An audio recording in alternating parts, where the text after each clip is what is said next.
Unang-una, ako po yung nagtataka, Ginoong Pangulo, pagka po pala si Senator Ping Lacson na magdi-deliver ng privilege speech wala pa po tayong take up na kahit ano. Siya pala ay masyadong special dito sa chamber natin. Kasi po, pagka kami, lalong-lalo na ako, minsan patatapusin na lahat muna. Aabot po ng halos alas 7 hanggang alas 8 ng gabi. Kaya kung minsan po, pag ako nag-deliver ng speech, wala na si Senator Lacson.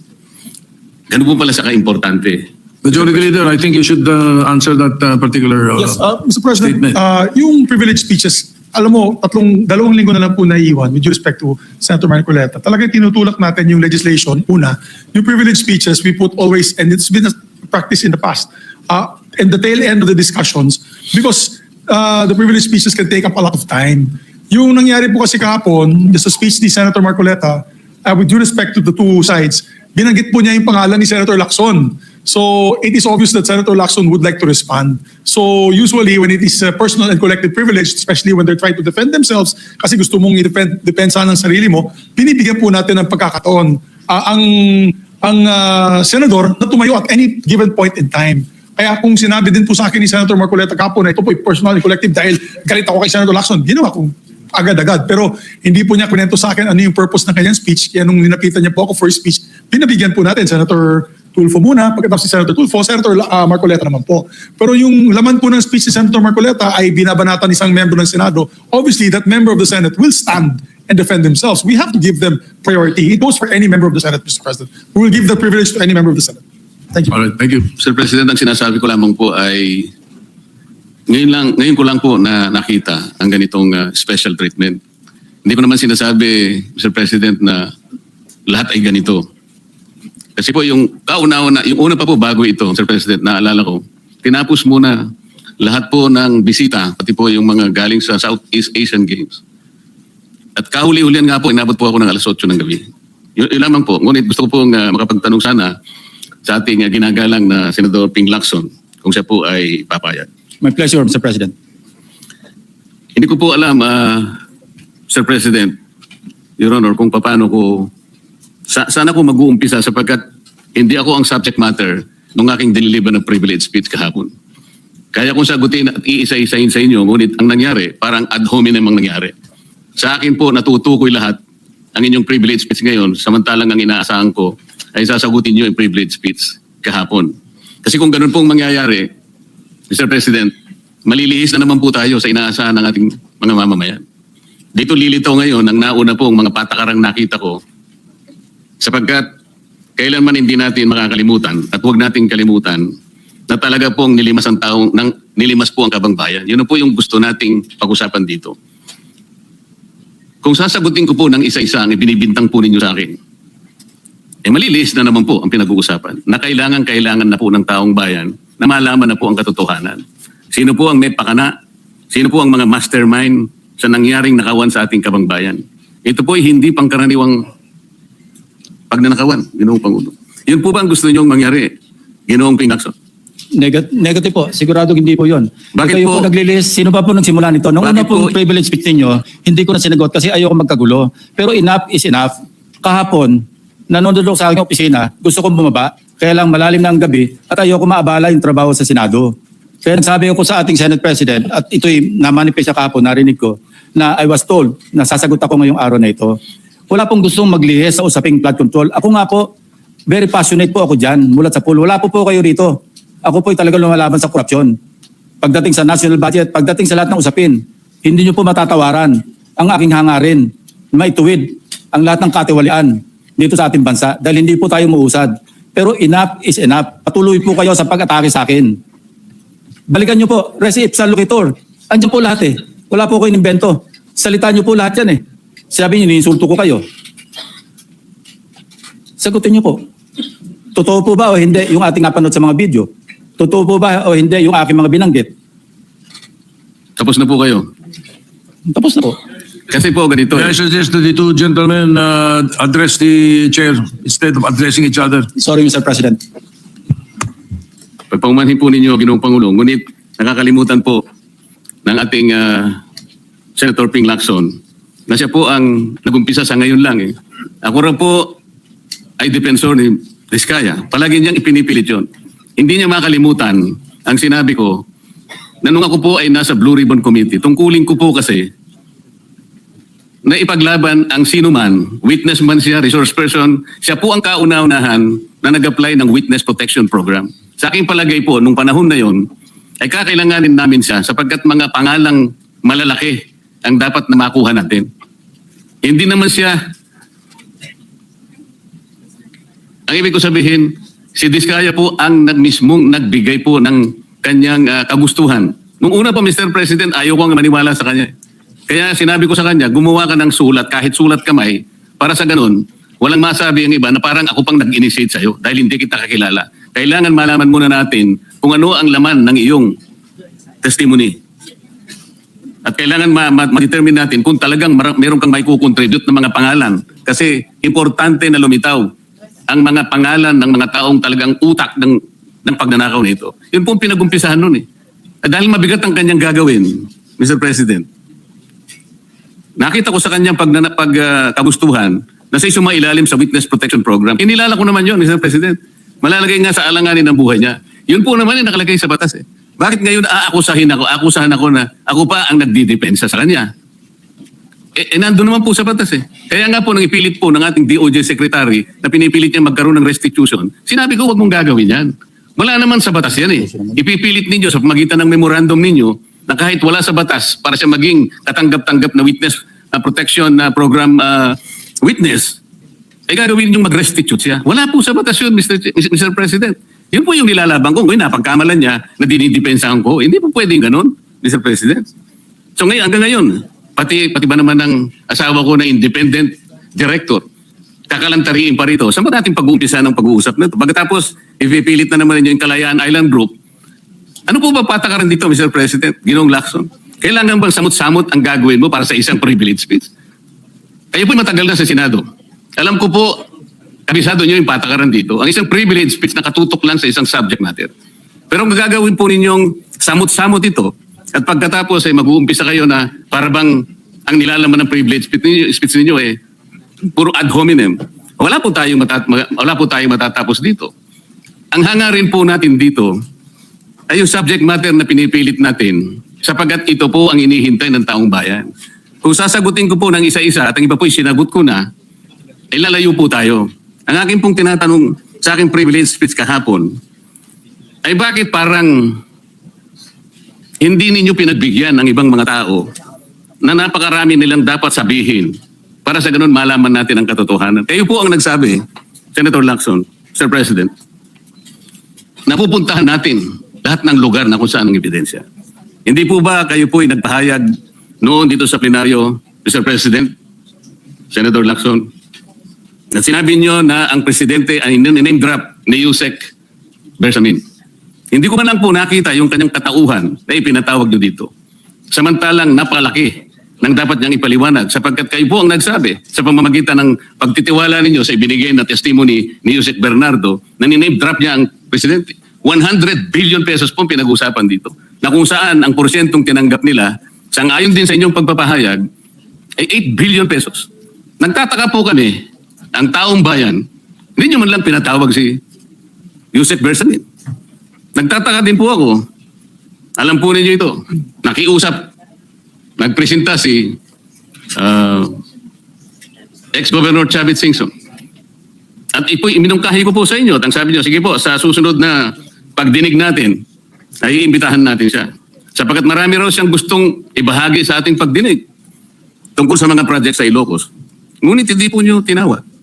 Yun po yung pinagtataka. Ito po yung gusto ko sanang sagutin ninyo. Sa akin po wala nang kwenta kahit na ako'y patutsadahan ninyo na ganito ako, ganito kami, ganyan. Hindi na po mahalaga sa akin yun eh. Ang mahalaga po, Mr. President, ang taong bayan ngayon na naghihintay ng kasagutan sa maraming katanungan nila kung magagawa pa natin na buklatin lahat ang dapat buklatin.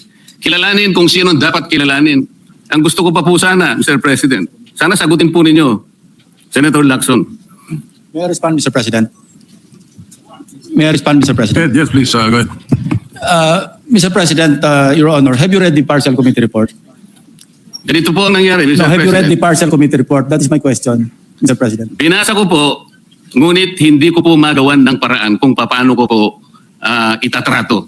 Kasi kahit na po ganun ang nangyari, tiningnan ko po eh. Kaya lang, sabi ko sa mga staff ko, nung mag-meeting kami, bakit ka ako wala man lang pirma ito? Ito po italiwas po sa inyong ipinahayag kahapon. Sinabi nyo rito, If I may be allowed, Mr. President. patapusin niyo muna ako para may paliwanag ko kung bakit hindi man lang ako sumagot sa inyo dito sa ibinigay niyong material na ito. Kasi sinabi po ninyo, for one, I have it on record that his office already received a copy of the BRC Parcel Committee report as early as February 11, both hard and soft copies, but he has not signed it, even with I dissent remark. It follows that as chairman, I was first to sign before routing the same contrary to his claim that I did not. Kahapon lang po namin nakita ito, Mr. President. Pero hawak ko po dito yung pinrint naming kopya na nakuha lang namin sa isang link sa PDF document. Kami lang po nag-print nun. Wala pong pirma. Mr. President, we assume that it came from the office of Senator Lacson or probably from the Blue Ribbon Committee. I would not assume otherwise. So sabi ko, kung walang pirma ito, wala man lang covering letter, ano bang gagawin namin dito? Gagawin ba nating banderitas ito? Ganun po ba yung pagbibigay ng isang importanteng dokumento? Kung inaakala po yung importante ito, bakit wala naman pong pirma man lang? Sa akin palagay, hindi po ganun ang pagtrato sa amin bilang membro ng Blue Ribbon Committee. Dapat man lang sana, kahit na inisya nyo lang po at meron siguro kayong instruction doon, anong gagawin namin dito? Now, before Senator Lacson responds, will you answer the question? Did you read it or not? That was the question. Yes, Mr. President. You read it. Okay, Senator Lacson, go ahead. Yes, Mr. President. I mentioned it in my privilege speech. Binigyan po natin ng tiki-tigas ang kopya na may watermark na kanilang opisina. Una, nagkaroon po tayo ng isang masamang experience na nag-leak yung nauna ng ni-route na committee report. So naisip namin, para matunto natin kung saan opisina manggagaling ang leak, bigyan natin ng tiki-tigas ang kopya. Hindi po talaga pipirmahan yun kasi advance copy po yun eh. Nasabihan po namin ng kanilang mga staff na kapag ready na sila, na pumirma at nabasa nila, hudyatan nila kami, ipapadala namin yung physical or yung hard copy. Nandun po yung signature page, nakapirma po ako doon. Hindi ko po pwede ikalat yun nang wala akong pirma kasi ako yung chairman. Hindi niyo po narinig yung aking paliwanag sa aking privilege speech na talagang walang pirma yung aming ikinalat sa bawat miyembro. Dahil yon para lang mapabilis kasi 400 pages po, alam ko magtatagal mabasa. So para simultaneously, isipin niyo po Mr. President, kung isang kopya lamang yon na aking igagala sa 17 o 20 miyembro ng Blue Ribbon Committee. Isang taon po, baka hindi pa tapos mabasa.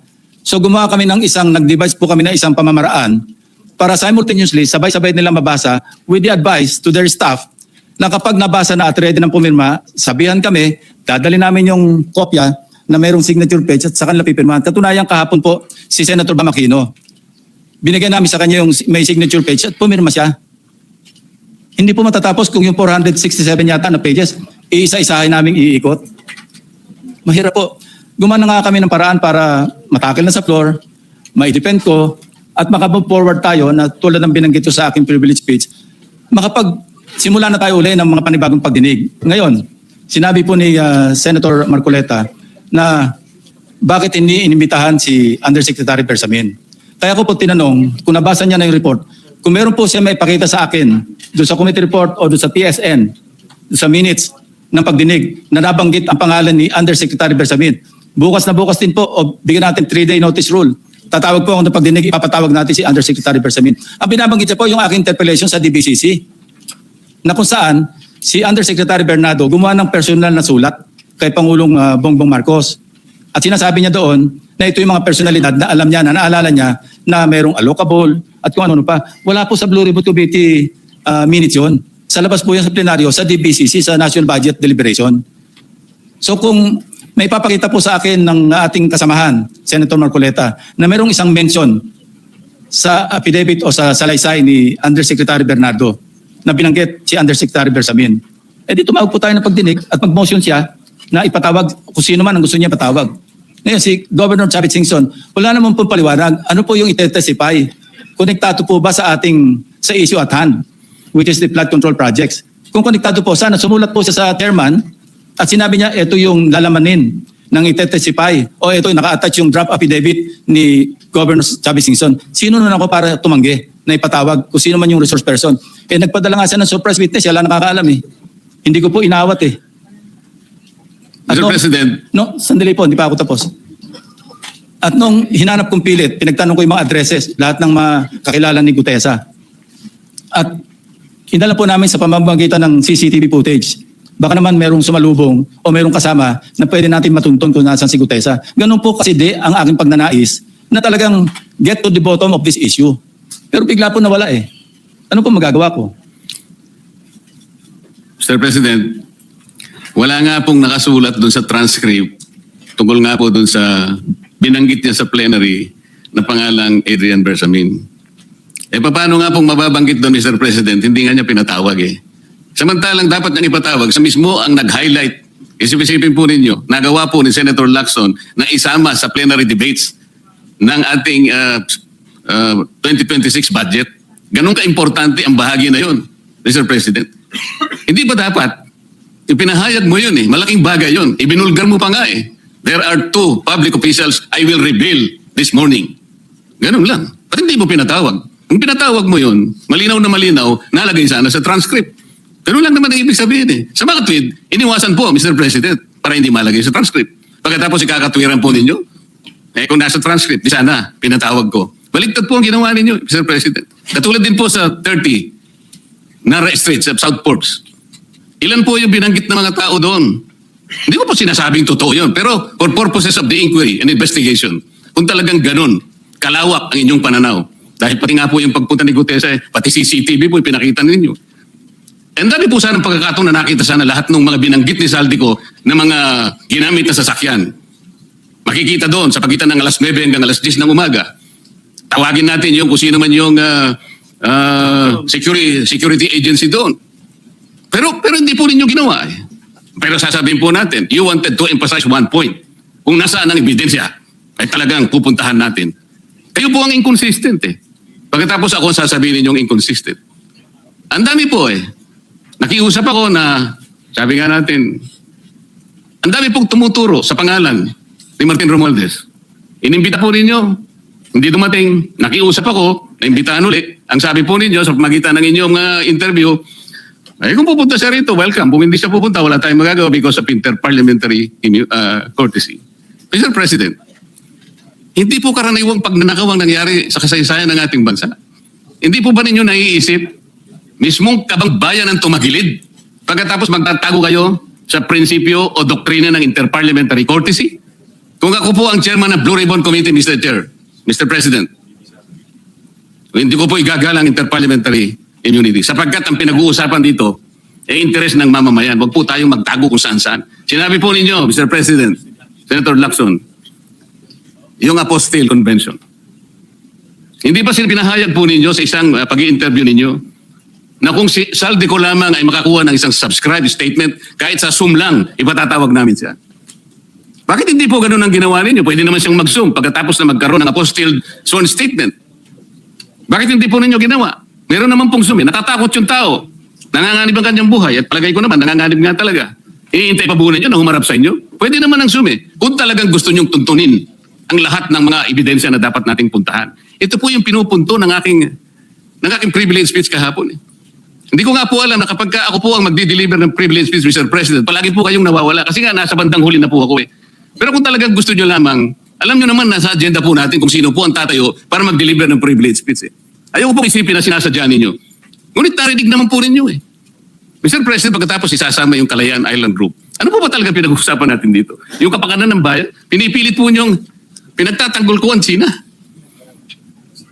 Sa March 12 po, Mr. President, Senator Lacson, sana po may panahon kayo sapagkat pinatawag ko sa pamagitan ng isang resolusyon at ito po ay alam na ni Senator Erwin. Pinatawag ko po ang NAMRIA, pinatawag ko po ang Philippine Coast Guard, Philippine Navy, ang DFA, pinatawag ko rin po si Justice Carpio at saka yung professor sa UP. At kung sino man po ang interesado, pero once and for all, malaman po natin dito kung sino ang sinungaling, kung sino ang makatsina, kung sino ang nagagaling-galingan at nagpapanggap na expert in international law. Sana po, Senator Lacson, nandun po kayo. Mr. President, may we hear from the chairman of the Foreign Relations Committee because his name was mentioned. May I just confirm if indeed he will call for a hearing and invite those people mentioned, Mr. President? With due respect.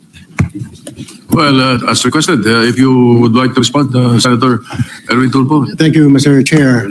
This morning, I have received a letter from the Department of Foreign Affairs citing that they cannot attend, including NAMRIA, Mr. Chair, and we have already written to the various chiefs of staff of the members of the Committee on Foreign Affairs. They cited, including NAMRIA, that they cannot attend because of the fact that it is a matter of national security, Mr. President. And I also have a copy that will be sent to your office, Mr. President. The reason given by NAMRIA, the Armed Forces of the Philippines, and the Department of Foreign Affairs, Mr. President. In other words, Mr. President, the gentleman from Pampanga and Tarlac is confirming something that is not confirmed. Mr. President, that is too much of a statement. Kausap ko pa lamang ang chairman at kaming dalawa po nagkakausap at niremind pa nga ako yung mga nakarang araw na, March 12, okay ka na. So, ang sabi ko sa kanya, ito po ang dapat nating maimbitahan. Bakit naman po nagkaroon ng issue sa national security ang pagdinig tungkol sa usapin sa West Philippine Sea? Mr. President? Ito na naman po ba ay patakaran para ilihis na naman? Hindi po pag-uusapan dito kung ano-ano mang klaseng teritoryo ang pag-uusapan dito.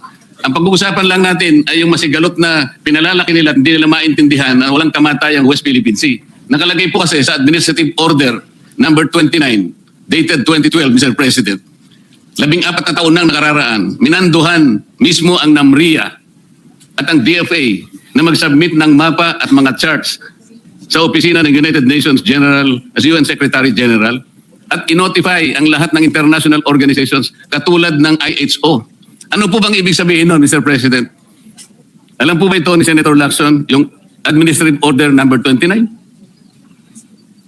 This is something between the chairman of the Foreign Relations Committee and the gentleman from Tarlac and Pampanga, Mr. President. Hindi po, tinatanong ko po kayo. No, I don't know Administrative Order number 29. Hindi po ninyo alam, sasabihin ko sa inyo. I don't Ulitin need ko. to know, Mr. President. I'm not interested. Hindi po kayo interesado sa isang bagay na napaka-importante sa ating bansa? Hanggang ngayon, hindi ma-drawing ang West Philippine Sea. Hindi kayo interesado? Hindi po ako interesado sa sinasabi ninyo. Maring hindi po kayo interesado sa Kasi, sinasabi ko. no, Ngunit ang sasabihin ko, interesado ang buong Pilipinas sapagkat ito, dito nakasalalay po kung sino nagsasabi ng totoo. So ayaw po ninyong malaman ng totoo, Ginoong Lacson? Kasi po, Mr. President, ang ipapalabas na naman niya, yung China, may karapatan dyan sa lugar na yan. Kaya ayoko na po marinig kasi ilang beses na po natin narinig yan, medyo masakit na sa tenga eh. Alam po Kaya ninyo, sinasabi ko po, ayoko na marinig Mr. kung President, nagagaling sa kanya, Mr. President. si Senator Lacson po ay pagkakaalam ko isang magaling na investigador. Eh ngayon po pala yung manghuhula na. Paano po niya nahulaan? Ang sasabihin ko ay, The debate is going into motives and all of that. So, motu proprio, the presiding officer declares the session suspended.